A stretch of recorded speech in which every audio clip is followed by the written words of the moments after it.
You want to support Roland Martin Unfiltered? Be sure to join our Bring the Funk fan club. Every dollar that you give to us supports our daily digital show. There's only one daily digital show out here that keeps it black and keep it real as Roland Martin Unfiltered. By going to RolandMartinUnfiltered.com, you can make this possible. 2016, Hillary Clinton got nailed big time by African-American social activists because of her super predators comment, which was in defense of the 1994 crime bill. All the people kept criticizing her and her husband, President Bill Clinton, who signed that into law. Yet during the campaign, I kept trying to tell people, why is it that y'all are ignoring the very guy who wrote the crime bill, Obama's then Vice President Joe Biden? It never came up, frankly, when Obama picked him to be his vice president. But now Joe Biden is running for president, and it is now getting some renewed attention. Well, one of the issues is that Joe Biden is also defending the 1994 crime bill. Now he's also taking some heat. So first off, we're going to show you this video do we have the video, folks, of Joe Biden actually defending the crime bill?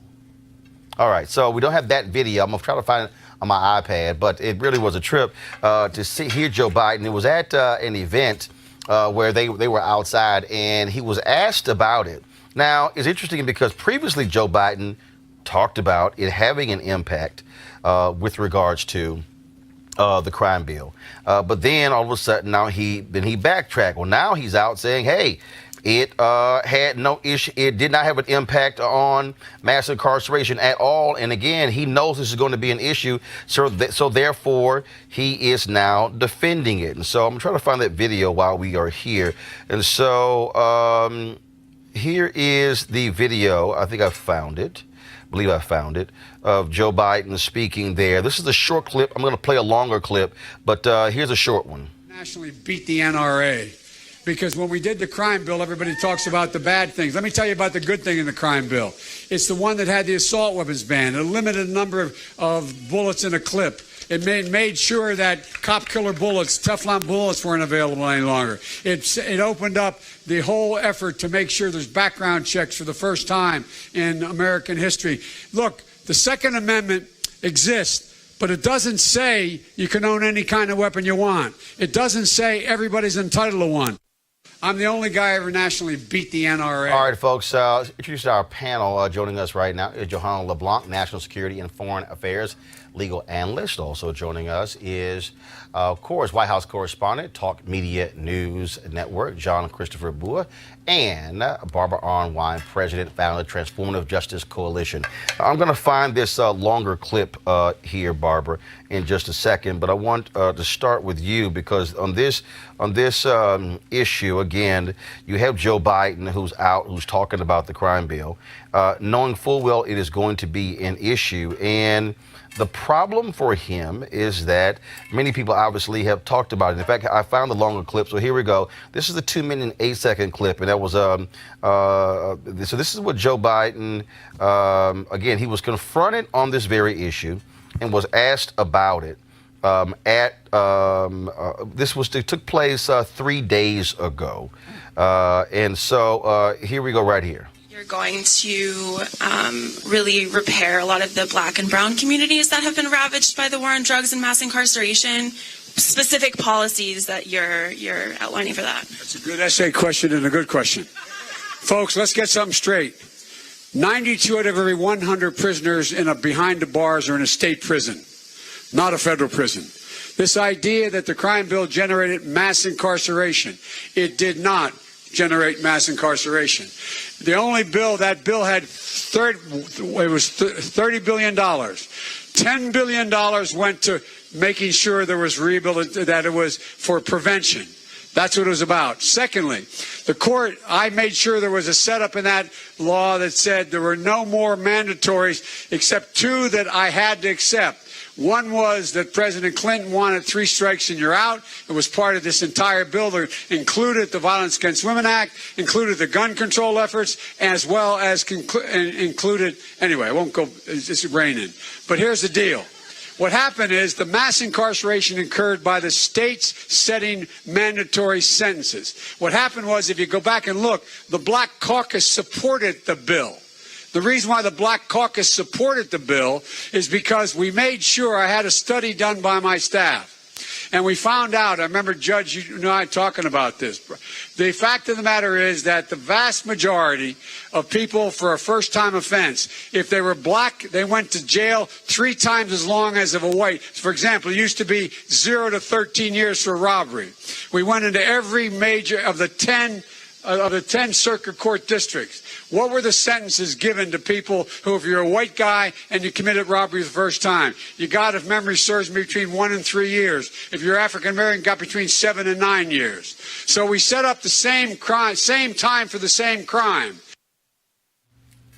Barbara, your thoughts on, again, Joe Biden offering a vigorous defense of the 94 crime bill? It's indefensible. The 1994 crime bill unquestionably helped to contribute to mass incarceration. Any position that doesn't acknowledge that is dishonest. And in fact, Bill Clinton admitted that in 2016 that at the NAACP that it contributed to mass incarceration. I was there when he did that. And it was very profound when he did that, because one thing that Joe Biden has a problem with, we saw this with the Anita Hill issue, and we're now seeing this again with the crime bill. And that is being honest and saying, I really messed up, and not having to be drugged after considerable heat and fire to saying the truth. And what bothers me about this one is that as president, he will have authority over more policy. I do think that if he can't be honest about the harm he's caused, then he cannot think that some of us will give him our votes. John, here's the thing. This is one of those things when the Anita Hill story came back up, when he went on The View. I came on this show and I said, Joe Biden, what the hell were you doing? What you should have said is, I own this. Right. I was the chair. I could have shut anything down. I didn't accept responsibility. The following couple of days later, he actually did that. Politicians don't want to admit where they're wrong.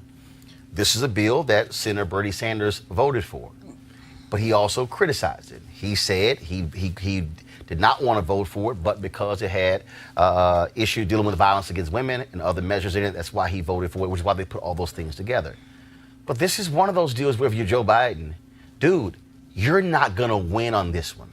This is one where you just simply say, here were the things that was good about it, but yes, do the same thing Bill Clinton did, because Bill Clinton learned the lesson. He sparred with a protester. He went back and forth. Hillary Clinton did. Yes. It's one of those things where in politics, guess what? You cut bait, and you go ahead and leave. If he tries to stand on this, it's going to be a problem for him with young African-American voters. No way.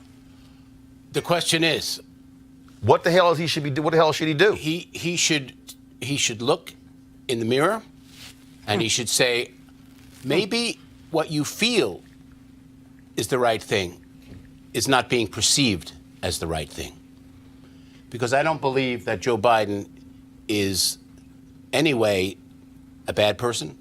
I believe he really believes that he is not anything but a friend to the African American community. I think that's the problem. He doesn't think that he's done anything wrong. But here's the deal, Johanna. This is not about who's a friend and who isn't. Right. This is about because he wants to get elected. No. It's about accountability. What this about is. But if you don't believe it.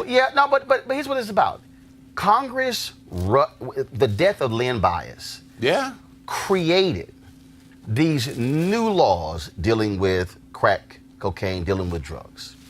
And Capitol Hill, folks were just shocked and stunned at the #1 draft pick from the University of Maryland, drafted by the Boston Celtics, dies of a drug overdose, and they rushed into it. They did not talk to the experts to think about what were going to be the repercussions. Here you have an opportunity to say, we now see the result of passing bills and then what it led to. You can own up to a mistake, but if you keep trying to defend it, all you're going to do is piss folks off. Yeah, Roland Martin, I couldn't agree with you and my co-panelist anymore on this subject. I think that studies and history tells us that this bill actually did increase incarceration rate for African Americans, in particular Black men. And I think that what Mr. Biden needs to do is essentially just to own up to it and say, you know what, I made a mistake. And as my co-panelist indicated, this is someone who is going to be in charge of foreign policies. If you cannot own up to your mistake, and we get it, people evolve, right? And it's not necessarily an issue, I think, it's not an issue where Mr. Biden intentionally supported or introduced legislation that would have a disproportionate impact on the Black community. I think that there is a part of him perhaps wanted to help, and in the implementation of the policy, it ended up being detrimental to the Black community. So own it. Say, you know what, this policy has broken up families. It has truly damaged the Black community. I'm sorry. What do we have to do moving forward? And be open to accept policy proposals from experts in the community, such as yourself. Why Joe Biden fails on this? First of all, he is correct in the video that most of the prisoners in America are on the state level. Absolutely. And the crime bill was specific to federal. But here's where he makes the mistake, John. The crime bill provided economic incentives for states to change their sentencing guidelines. States look to the federal government to take a lead. Bill Clinton, Joe Biden said in the video, insisted on 3 strikes. Well, when the federal level said 3 strikes, the states then went, cool, 3 strikes. And again, the proof is in the pudding. In the actual budget, and again, a fact check was done on it. And the reality is that the crime bill offered grants for new prisons to states that impose truth in sentencing policies, which impose mandatory minimums. The mass incarceration, it exploded as a result of the mandatory minimums. And that's what Joe Biden has to own up to. Well, Joe, own up to it. Because there's a lot of people in this country think that you are the only one out there who can defeat this president, Donald Trump. So get with it, support your soul and your heart, but understand that you've caused some pain and some real consternation within lots of communities in this country. Get with it, Joe. And Barbara, and why he has to do that is because Trump is going to sit here, and even though he's going to sit here and tout, oh, I passed criminal justice reform, I signed the First Step Act, I corrected your problem. And that's what Biden has to recognize. Yes, and the reality is that his platform better be loaded with repair, because the injury is not over. It's not as if somehow this was something that happened and it's over. We are still dealing with an age of mass incarceration. United States, 25% of all the world's incarcerated, 5% of the world's population. There's no excuse for this. $80 billion annually of federal money for federal prisons. I mean, all of this is just insane. What he has to do is to come out and recognize that the injury he caused is still ongoing, and he has to recognize and take responsibility for coming up with programs and policies that are going to reverse that. And there's video, Barbara, there's video of Joe Biden from '94 talking about putting money in the bill to help states where state prisoners serve at least 85% of their time. Dude, that's mass incarceration. Right. That was forcing people to serve 85% of their time, as opposed to a judge saying, you know what, this person should only serve 20 or 30%. Joe, that's mass incarceration. So stop this game of saying that see, here's the game. This is the game. And in fact, I'm gonna play it again for y'all because I need you to understand. And I keep telling y'all again how these games happen. Joe Biden wants to play the word game. This is what Joe Biden said. Listen, and then I'm gonna deconstruct. Hi, my name's Catherine. So I'm gonna bring up the bad part of the crime bill that you sort of referenced. So I'm curious how you're going to really repair a lot of the Black and brown communities that have been ravaged by the war on drugs and mass incarceration, specific policies that you're outlining for that? That's a good essay question and a good question. Folks, let's get something straight. 92 out of every 100 prisoners behind the bars are in a state prison, not a federal prison. This idea that the crime bill generated mass incarceration, it did not generate mass incarceration. He says, didn't generate mass incarceration. Now, the prison population in America exploded beginning in 1970. So, it is correct that the 1994 crime bill did not create mass incarceration. It was Richard Nixon's, his tough on crime policies, also on the state level, coming out of the civil rights movement. Strikes you out. Don't miss that. Beginning in 1970. So you go forward in this 24-year period. Then you get to the 1994 crime bill. The 94 crime bill exacerbates what was already happening. And so again, this is a huge thing for Joe Biden. He wants to he doesn't want to trash it. All he has to do is to say the intentions that we had were this. You were saying this earlier. Yeah. Mm-hmm.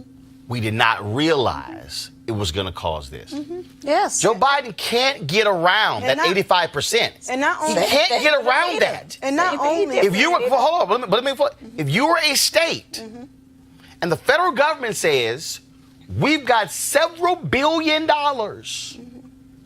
to help you pay for prisons. That's right. If you change your state laws to ensure that they serve 85% of their time, the state is going to say, wait a minute, if I can pick up me a $300 million grant from the federal government to help build this prison, damn right, change those laws. Y'all go to jail. You got to serve 85% of your time. And what did that do? That put people who were non-violent offenders in prison serving 85% because they were modeled on the federal level. That is what contributed to it. Bill Clinton's 3 strikes. California did that. Absolutely. Filled the prisons up. Then what happened? Prison overcrowding. They had to start releasing people. Why? Because of 3 strikes. Still dealing and with again, and 3 strikes was not even 3 murder strikes, 3 rape strikes, 3 armed robbery strikes. It literally was, if I had 2 strikes and I got arrested for stealing a piece of pound cake, that was my 3rd strike. Right. Biden has to stop and understand that that's a problem. And let me tell you something right now. He's going to get crushed in that first debate if he tries to do that. Final comments on that. Johanna first, and then John, and then Barbara. And not only admitting the fact that, this policy has had detrimental impact on the black community, not only that, but also Hold on. providing Latinos, white folks too. Absolutely. Let's be real clear. Absolutely. But not only that, but also, proposing a comprehensive legislation to address some of the wrongs that have been done in the past as it relates to incarceration. Absolutely. You have to think about it. Families have been broken apart, right? You have children being raised by single parents because of Biden's policy, right? So I need to know what policies does Biden have in place to ensure that the issue of mass incarceration in America is properly addressed. John? I like that. I think it's a good question. And Mr. Former Vice President, hear that, because people are upset, rightfully so. And if you are the next president and you have a Congress that will support this kind of legislation, now is the time. This problem of the crime bill is ongoing. The Vera Institute just released last week a report on the growing mass incarceration of black women, and the total increase in the last number of years. Our communities have been destroyed by this bill. Nothing less than a full I apologize. I take responsibility, and I'm going to do everything in my power to repair it. Nothing short of that is acceptable. Again, he's going to listen. If he does it, I doubt it.